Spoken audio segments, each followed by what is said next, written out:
Are Savage Orc Great Shamans any good in patch 6.0.5? The trick here is that you can recruit these in any Greenskins faction if you have the appropriate DLC, greatly expanding your lore availability and your lord options, so you don't have to be locked in to the Goblin Great Shaman for generic caster lords. Hey, the Great Shaman is fine, but it's great to have options. So let's get savage! Recruited for a nominal 1000 gold and 250 upkeep. On Ultra, his health arrives at 4186. Armor is 0! Savage Orc means 25% physical resistance, breached by spells and magical attack. Remember, a lot in this game doesn't have that, despite demon proliferation. Leadership is 70, speed 37, charge speed 45, lack of armor. Melee attack begins at 42. Attack interval is the standard 4, splash target size is medium, so standard cavalry on down, and max targets damaged by splash attacks is 4. You could call this a very standard, sturdy statline. Melee defense begins at 25, that's very low. Weapon strength 350 is split between base 235 and armor piercing 115, which isn't insanely weak, but which is heavily tilted toward base damage that can be absorbed by armor.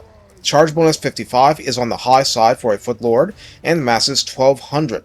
The Shaman has Frenzy, which cranks up his melee attack by 10, weapon strength and charge bonus by 10% each, and adds immunity to psychology, while morale is anywhere like decent. In addition, Savage Charms grants an additional 10% physical resistance to all allies in a 35-meter radius around the Shaman, and the Shaman is part of the targeting. This makes his friendlies significantly tankier in his proximity. The fact this applies to non-Savage units is a big deal. On a War Boar, upkeep rises to 275, health to 4796, armor is 25, as in he has some. Physical resistance 25%, speed 70, charge speed 104, most other stats unchanged. Charge bonus is 80 and mass is 1500. Wurzag was pulled into line with the new standard, which is that War Boar casters do not become armor piercing just by riding the boar. I feel this provides space needed for the Orc War Boss to do his thing. Besides, in time, this caster can get a Wyvern. In this form, upkeep soars to 425, health rises to 6648, you see what I did there, armor to 60, physical resistance remains 25%. Note that there has been no missile resistance so far, and there is not any now. As we might expect, speed 110, charge speed 120, melee attack 45 with poison, attack interval 4, though that means not as fast as in a Ragnarok. Target splash size large, so trolls on down, max targets damaged 5.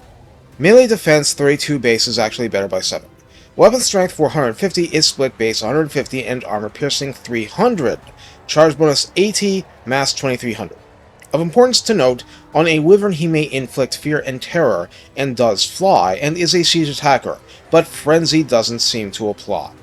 As a lord, the blue and red lines are completely identical to the Orc War Boss, including Smash 'em Faster. In addition, the lore of the Big Wall is exactly what you'd expect, including with Evasion and Arcane Conduit, and lack of weirdness here is a good thing for you. Tunnel Boss, Bellower, and Dodgy Geezer are exactly as described in the Orc War Boss video. So, let's take a look at what's different.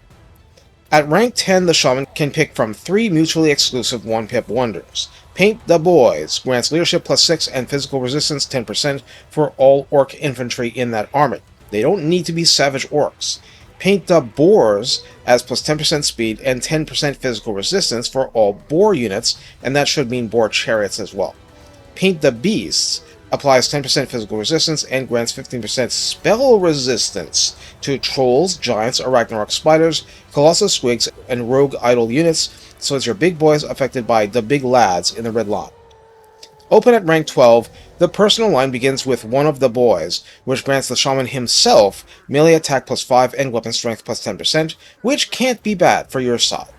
Continuing on, Superstitious Savages is explicitly for Savage Orc units only, cavalry included, granting armor piercing plus 3 per melee strike, melee defense plus 5, and that shores up a sore point with them, and charge bonus plus 5 flat. Trance-addled Buffoon buffs the Shaman again. Vigor loss minus 25%, so he gets less fatigued, speed plus 10%, which is not trivial on a Wyvern, and melee defense plus 5, which tends to be low with this guy. The Great Green adds plus 5 to Wind's Reserve, minus 10% Winds of Magic cost to his spells, and enables the active ability Mumbo-Jumbo Chant. 120-second cooldown, 30 seconds duration, whopping 55-meter radius, and seems to prevent the shaman from moving, but for all that, his allies are plus 25% melee damage, both base and AP, leadership plus 16, and melee attack plus 24.